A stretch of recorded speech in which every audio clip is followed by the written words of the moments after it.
Good evening po muli sa inyong lahat. Tayo po ay muling mag-aaral ang salita ng Diyos. At magandang hapon po sa inyong lahat. Ngayon po ay aaralin po natin ang pamagat po nating aralin ay matatagpuan po sa Galatians chapter 1 verse 6. Ang sabi po rito ay, sabi po ng Galatians chapter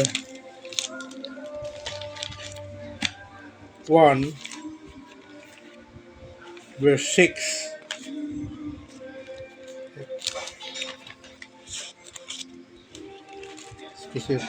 Ito po ang sabi,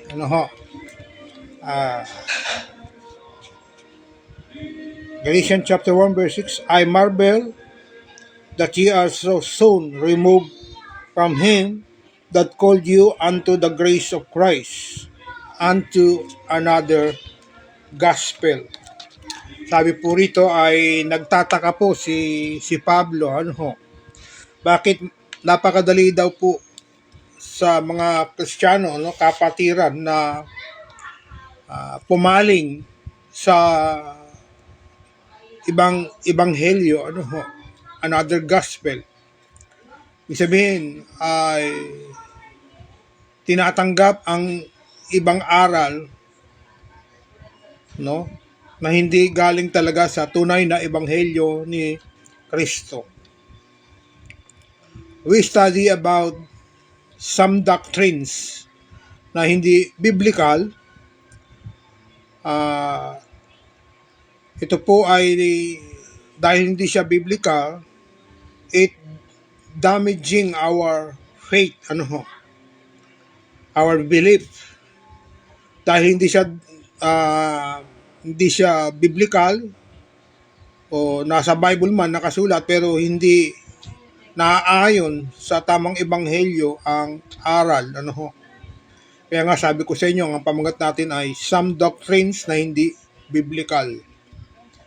It damaging our faith or belief. Number 1, ito pong tinatawag na prosperity gospel. Ang prosperity, hindi po ako galit sa hindi po ako anti-prosperity, Gusto ko lamang pong ituwid ang ating pananaw sa totoong pagpapala.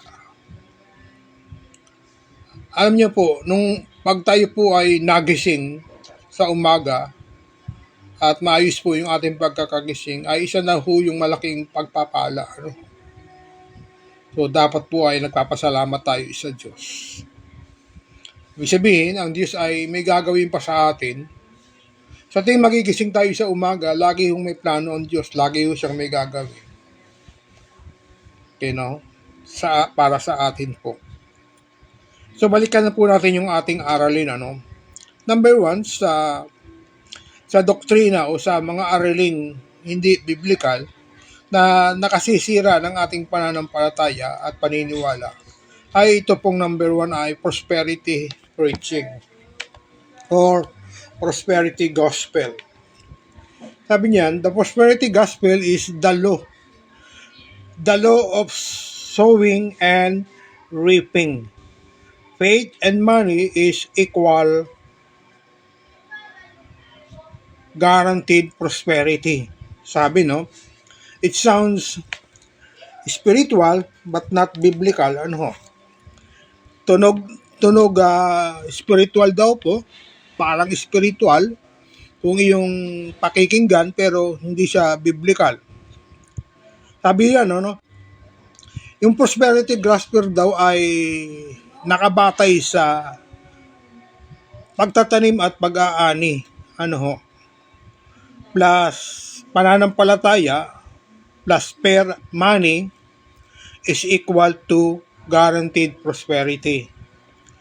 Pag tayo na po ay nagtanim, tiyak aani. Of course, normal po yun. Ang tinutukoy po ron ay agricultural work. Pag nagtrabaho ka sa agriculture, nagtanim ka nga, at kung ito'y maayos sa pagtatanim, ay magbubunga nga ito at ikaw ay aani. Pero when it comes to the gospel, sa salita po ng Diyos, Magandang maintindihan ho natin, no?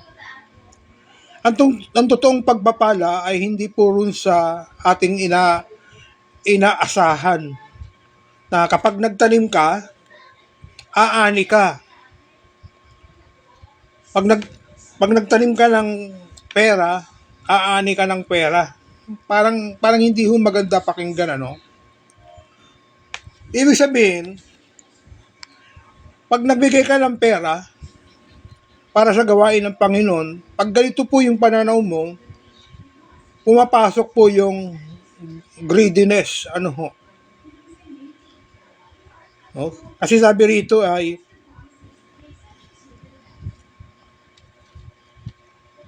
pag nagbigay ka, siyempre you expect something, ano ho, babalik sa iyo. No? Parang sampalataya mo raw ito, dahil nagtanim ka, aani ka. Ano ho? At kung may pananampalataya ka, plus pera, ay equals guaranteed prosperity. You know? Hindi po, ang tinutukoy ko po ay hindi po yung pagpapala.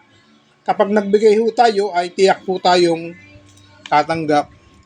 Alam niyo po, sa pagbibigay, hindi ho tayo dapat nag-expect na tayo ay tatanggap ng balik.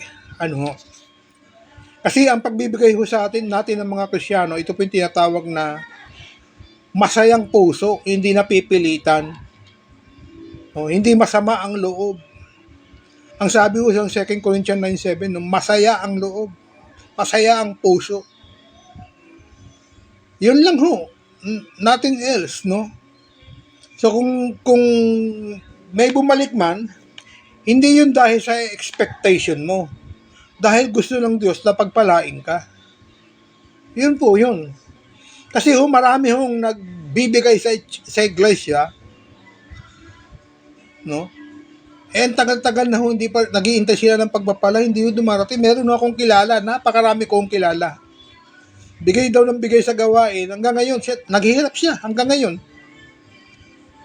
Naawa po ako sa tao na yun. No? Sinisisi niya yung dati siyang mayaman, dati siyang negosyante, may pera siya. Kabibigay niya raw sa church, sa pastor, naghirap. Kasi mali po yung motibo. Pag tayo po yung nagbibigay sa gawain ng Panginoon o sa pastor, dapat po tama ho yung motibo. Kasi kung pagpapala ang usapin, kahit hindi mananampalataya, pinagpapala ng Diyos Pansinin ho ninyo ang Japan. Ang Diyos nila si Buddha, At maraming bansa, ang North Korea. Mga taong walang Diyos to, mga bansa walang Diyos. Kita niyo naman ang mga bansa nila, ang yayaman.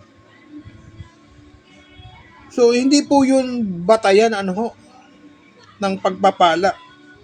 Okay. Sabi po ng Matthew chapter 6, verse 33, seek ye first the kingdom of God and His righteousness, and all these things shall be added unto you. Ang sabi niya, seek ye first. Doon lang ho, bagsak na ho tayo, no? The word seek ye first, uunahin mo muna yung kalooban ng Diyos. Ano ba yung kanyang plano para sa atin?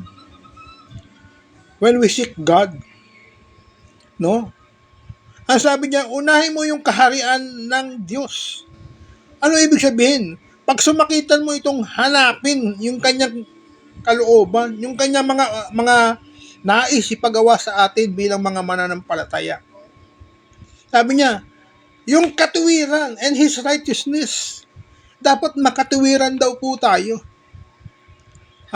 Yun po ang ibig sabihin niya, righteousness. And sabi niya, and all these things shall be added unto you. Hindi niya sinabing bubuhos ang pagpapala dahil nagtanim ka. Of course, aani ka. Hindi niya sinabi na ganon. Sabi niya, And all these things shall be added unto you. At lahat ng mga bagay, idaragdag lamang niya sa iyo. Ibig sabihin, yung pangangailangan mo sa araw-araw, hindi ka magkukulang. Ano? Kasi when you expect something, nagtanim ka lang 1,000, aani ka lang 10,000. Hindi ho yun. No, greediness po yun. Lalo ho tayong mababaon sa kahirapan ho niyan. Dahil wrong motive po yung ating ginawa. Ano? Ulitin ko po, no? Seek you first. Unahin muna. Ang alin? Ang kaharian ng Diyos. Hindi yung kung ano-ano mga bagay. Ano ho? At yung kanyang katuwiran. Yung salita po ng Diyos. Isa pamuhay po natin. Itama po natin yung ating pananampalataya. Yan po ang ibig sabihin niya. And all. Lahat ng iyong pangangailangan ay idaragdag sa iyo. Ibig sabihin, hindi ka magkukulang. Amen? Yan po yan. Sabi mo naman po ni Pablo sa Philippians chapter 4 verse 19. My God shall supply all your needs. Sabi ni Pablo, yung Diyos ko, ang tinutukoy niya, si Kristo, no? Isusupply niya ang lahat ng iyong pangangailangan. Hindi niya sinabing payayamanin ka. Ano? Hindi niya sinabi. Sabi niya, my God shall supply all your needs according to His riches and glory by Christ Jesus. Ayon. No? Sa kayamanan ng kalwalatian sa pamamagitan ni Kristo. Isabihin, ang Diyos, ang tinutukoy niya, kalwalatian. Yung kalwalatian ng Diyos,